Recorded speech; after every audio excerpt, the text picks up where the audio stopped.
Hey, what's up, everybody? BDO 44 coming at you another video. All right, so the score is 53-52 at the half. The Knicks are up by one after a Hail Mary prayer half court heave from Dennis Schroeder that was just so incredible. He shot the ball and then kind of was turning around like he wasn't even thinking it was going in. While his back was turned, the thing banked in. It was just unbelievable. One of the best buzzer shots at a halftime you ever see in your life. Um, just really a momentum capturing stuff. The one thing I can say about this game is if you take a look at the shooting numbers at the half, you're going to see some really wacky stuff. The Lakers are shooting like 17% from behind the arc. The Knicks are shooting like 33% from the field or something like that. It's really strange stuff happening right now. And because of it, you have a close game. This reminds me of something I said yesterday in one of the videos. I said when I was telling you guys I was playing video games back in the day and I'd lose so many games because I didn't make the last play. You can play so hard all the way down the stretch, but then that last minute, or rather last possession, you just don't do enough. You don't box out on the closing seconds of the game and the guy gets a tip in or something. This is one of those games. This is one of those games. Whichever team does not see this game all the way throughout regulation or overtime or whatever, whoever doesn't play to the very last second, I believe is going to lose this game. Because that's how this game is going. You got Laker turnovers taking place down there. A lot of them feel like they're being forced. Some of them are unforced, but it's because even the unforced ones, to me, feel like the Knicks are doing enough to put themselves in position to force us into mistakes. So I got to give the Knicks defense their credit. You got what basically consists of very hot players and very cold players on both teams. For the Lakers, Russell Westbrook, LeBron James's efficiency isn't there, but he has 9 points. You got Rui Hachimura shooting very well, and I think it's Thomas Bryant that might be shooting very well. I think it's that kind of thing going on, something like that. And then on the other hand, it's like everybody else is cold. And on the Knicks, you got like Hartenstein shooting very well. I forget who else it was. Emmanuel Quickly shooting very well.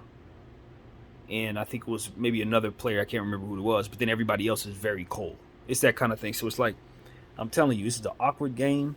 It's fun to watch. The high octane, very fast pace, physical, lots of physical play going on down there. You're seeing reach around, steals, stuff like that on both sides. Players are just doing the extra thing. A lot of diving on the floor. I see the Lakers trying to full court press Jalen Brunson, which is, I think it's really interesting how we're playing him defensively. Rui Hachimura, as I said, very efficient. I like what he's doing, pushing the pace. All his shots look good. The selection is fantastic. Guys are looking for him. Russell Westbrook is helping us a lot right there, continuing to play on both sides of the floor. I like what I'm seeing from him defensively. As I said, reach around steals. He had one on Julius Randle that I thought was really a big time highlight. Hey, you're just seeing stuff like that, offensive rebounds, tip ins, all kinds of stuff like that. Boxing out is important right now because the shot selection on both sides is iffy. You know what I mean? It's one of those things. So we just got to keep trugging along and don't be the team that doesn't see the play through. Don't be the team that doesn't do enough down the closing seconds and as a result will lose. Because I'm telling you, this game has that written all over it. Close all the way through. Don't even pay attention to the score. Just focus on the players as they're continuing to battle it out.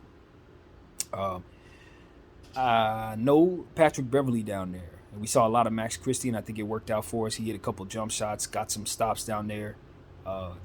Foul trouble early in the second quarter kind of pulled him out of the game. But this is the most real run we've seen out of Max Christie in a way that I was hoping we would.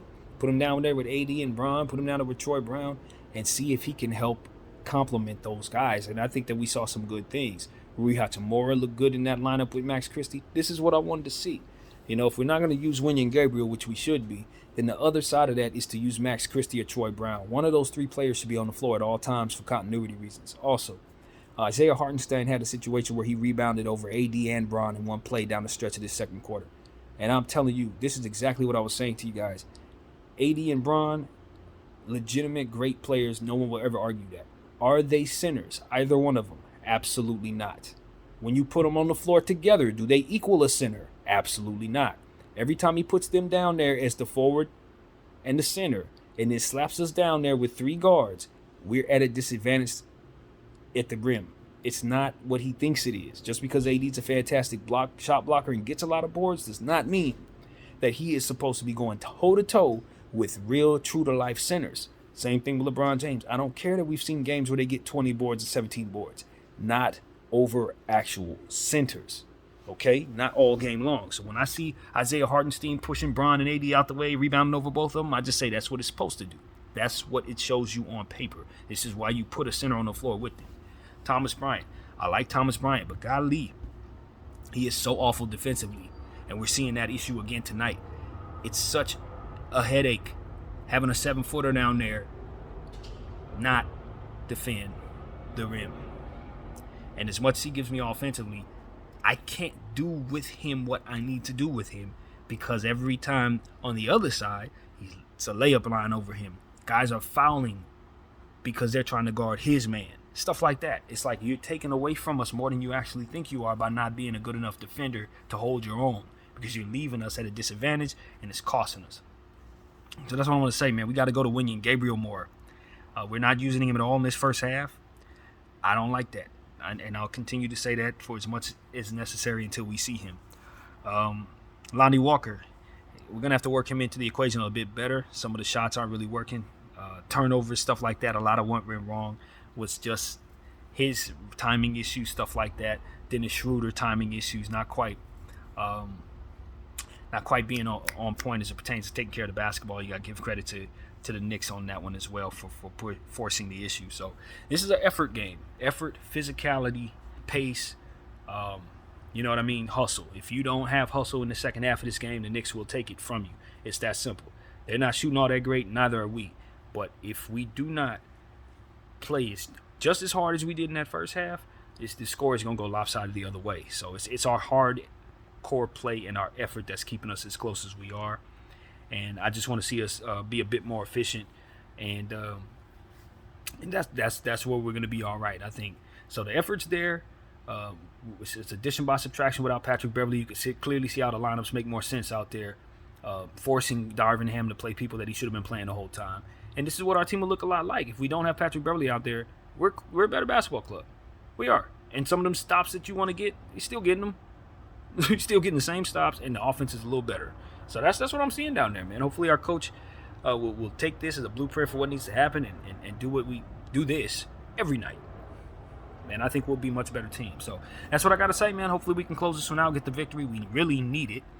And shout out to AD for really, really stabilizing things on both sides of the floor. I don't think I mentioned him enough, but he's played really well on both sides, and we need him to continue to do just that. So that's what I want to say, man. Effort, effort, effort, y'all. Continue to box out, continue to be physical, and hit your free throws. That's what I got to say. BDL 44. Thank you all for watching. I'm out.